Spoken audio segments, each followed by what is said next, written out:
Hello.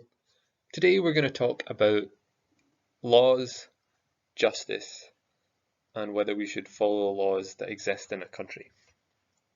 First of all, I just want to talk to you a little bit about the idea of justice, and you can see in the picture there that you have a statue of that's known as Lady Justice. Now, Lady Justice is a very famous statue that appears in many different countries, usually outside courthouses, and you can see some interesting things about her. The most interesting thing is that she is blindfolded. Now she's blindfolded because justice is meant to be blind. And the idea of justice being blind is the idea that justice applies equally to everybody. So it doesn't matter who you are, where you come from, what nationality you are, what religion you are, what gender you are, what sexuality you are. It doesn't matter that justice supposedly applies equally to you in all those cases. And that's one of the kind of key basic ideas of justice. But the extent to which that's true, the amount that that is true, is something that's obviously been debated a lot, and that's one of the things we're going to kind of discuss a little bit today. So the purpose of the lesson that we're doing today and this week is thinking about why we should follow laws and whether there are some laws that we could maybe refuse to follow. We're going to think about why this is quite an important question today, and it's been very relevant over the last few weeks. Okay, so the first thing we need to think about is what actually are laws. So laws are just rules. They're rules that everyone has to follow, and they're rules that are decided by the government. So the government of each country will create a set of laws that they will change over time, and everyone in a country has to follow those laws. The important thing about laws in particular is that if somebody breaks a law, then there is almost always some form of punishment. Now, that punishment can take a huge variety of forms. You could be fined, you could be sent to prison, you could be banned from doing something, banned from going to football matches, for example. But all laws have a thing that says that what you've got to do, and they have consequences that will follow if you do not do it. So that is basically the idea. Laws are things that tell us what we can do and what we cannot do. But it's important to remember there are another thing called rights. And rights are things that prevent governments or people in power from doing certain things to us.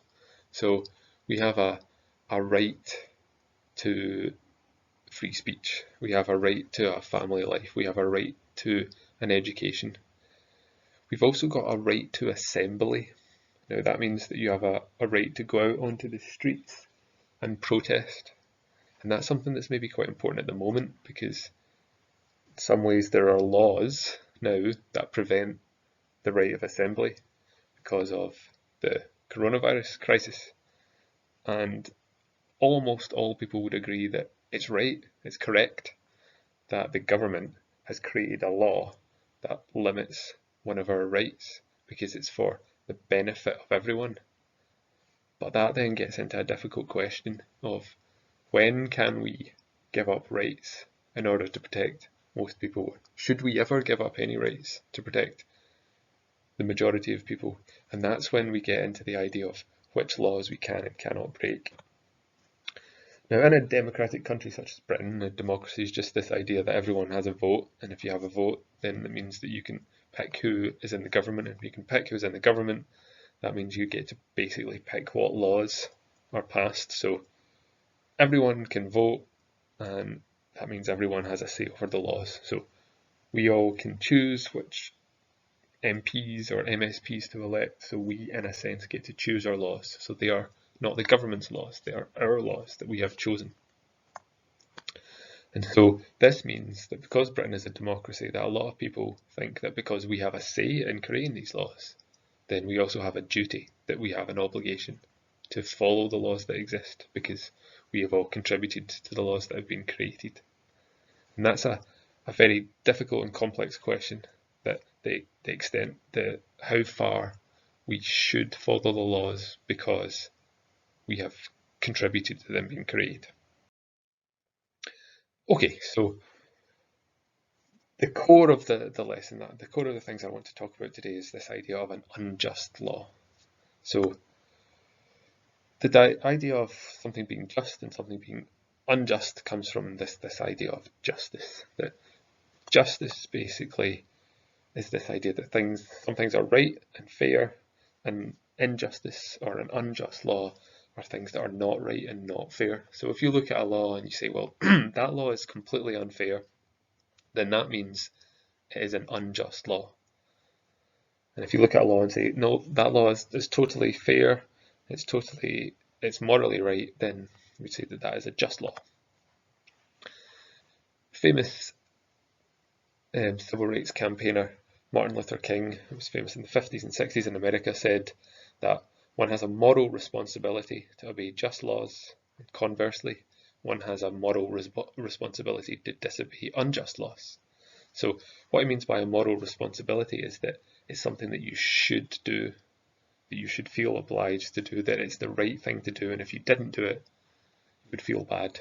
So you've got a moral obligation to follow just laws, and a moral obligation, a moral responsibility to disobey unjust laws. So laws that are good, you should feel that you should follow, and laws that are bad, you should feel that you should break.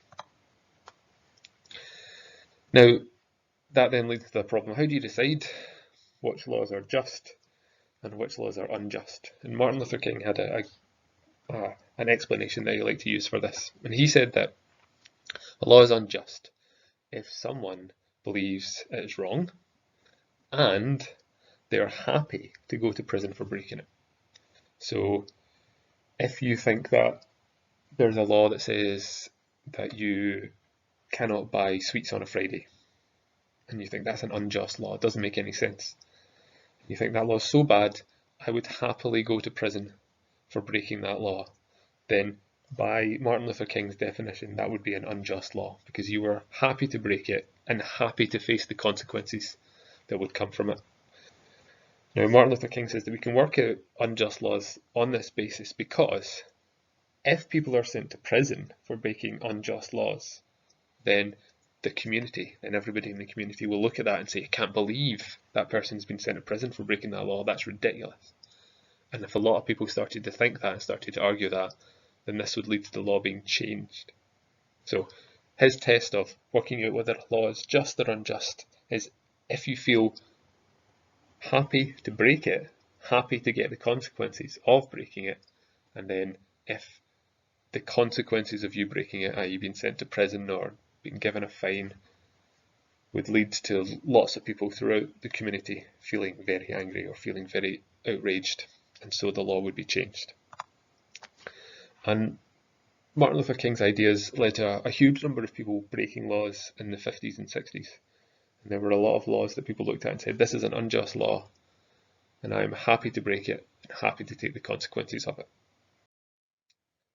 Now, one of the best examples of this, of breaking an unjust law, is the Montgomery bus boycott. And I'm sure many of you will have heard of it, but if you haven't, I'm briefly going to take you through what happened in the Montgomery bus boycott. So, Rosa Parks in 1955, so quite a long time ago, was an African American woman who decided that she wanted to break an unjust law. And the law that she decided to break was the law that said that she had to give up her seat on a bus to a white passenger. Now, she was sitting on a seat in a bus. The bus began to fill up, and ended up that there were quite a few white people standing. And the bus driver told Rosa Parks and another couple of African Americans on the bus to stand up. And Rosa Parks refused to stand up and give her seat to a white person, and she was arrested. And she was eventually fined for something called the disorderly conduct. Now, the people in the community were outraged. They were very angry. They thought that is completely unacceptable that somebody should be punished for breaking a law that is unjust. And so they began a protest. And thousands and thousands of African Americans in Montgomery refused to use the buses. And this eventually led to the law being changed.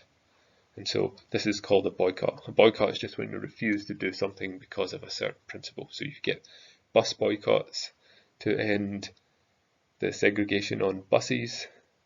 You got a sugar boycott in the 18th century to end sugar being produced by slaves in places like Jamaica. You can have boycotts of certain companies today because they might have a bad attitude towards racism, or they might have a bad attitude towards discrimination or something like that. So boycotts can be a very effective way of people showing their anger, showing their outrage at a certain policy. So eventually the protesters won and the buses were desegregated. Now, desegregated just is the opposite of segregation. And segregation is just basically means separating things. And buses were separated on the basis of race. So you had one part of the bus for a certain racial group and another part of the bus for a different racial group. So when they were desegregated, that means you took this separation away and the whole bus was just open to everybody. So that was an example of breaking an unjust law. Now, this then leads us to the big question. Should we ever disobey the law? Should we ever break laws that we think are unjust? And you'll have seen pictures of protesters on the news pulling down statues, the statue of Edward Colson in Bristol in particular. Now, it's obviously illegal to pull down a statue. That is an act of what is technically defined in the law as technically called vandalism. However, most of the protesters felt that keeping that statue up was unjust, and so they felt it was right to break the law, that they felt they were right to disobey the law in order to demonstrate an important principle. So how do we decide if they were right? Is it right to break a law such as, we shouldn't vandalise statues? So some people, as we said before, argue that we live in a democracy, and so everyone can put their views forward. And if everyone can put their views forward, then the laws are decided by everyone, and so everyone should obey them. So we shouldn't have certain people saying, well, I actually don't agree with this law, so I should be allowed to disobey that, because they would say that would lead to everybody just breaking whatever laws they choose and whatever circumstances they felt was right. So some people feel that that is wrong. It's wrong to break certain laws in a democracy because everyone has had a say in creating them. Other people disagree with that, and they say that for some groups in society, it's very difficult for them to get their voices heard. And one example of this at the moment is the Black Lives Matter and those kind of anti-racist protests. And they say it's very difficult in countries like America and countries like Britain for groups such as black and other ethnic minority people to have their voices heard. And because they feel that they're not fully represented in Parliament, in the law courts, in the police. And so they feel that they've not had a say in creating the laws, and if you've not had a say in creating the laws, then you have the right to disobey the ones that you feel are unjust, because you don't feel that there's a fair representation. So one view says that everyone has a say, and so everyone should obey the law. The other view is that, well, actually, not everyone has an equal say, and so not everyone has to obey the law if they feel that the laws are unjust. This is obviously a very complicated question. It's something that people feel very strongly about, and some people feel very strongly about and use what we call emotive language. Now, emotive language is language that's very charged, that has a lot of kind of angry adjectives in it. And it's important when debating things like this that we try and avoid that as much as possible. We want to find out what the correct, the moral thing to do is, and you don't find out what the moral thing to do is, the right thing to do is by shouting at people that you disagree with, or calling them names, or using angry rhetoric. That means angry language. You find out what the right thing to do is by listening to other people, by criticising their argument but not criticising them, by criticising their ideas but not criticising their characteristics. And so it's important to try and come to a conclusion yourselves about this. And so, as it is a very complicated question, we've developed some tasks for you to do in order for you to kind of think through your own views on this issue. And so, now that you've watched this little video, I would like you to complete the task on the sheet attached to this assignment. And if you have any questions, or if there's any thoughts or anything you'd like to add, please do ask and we will do our best to help.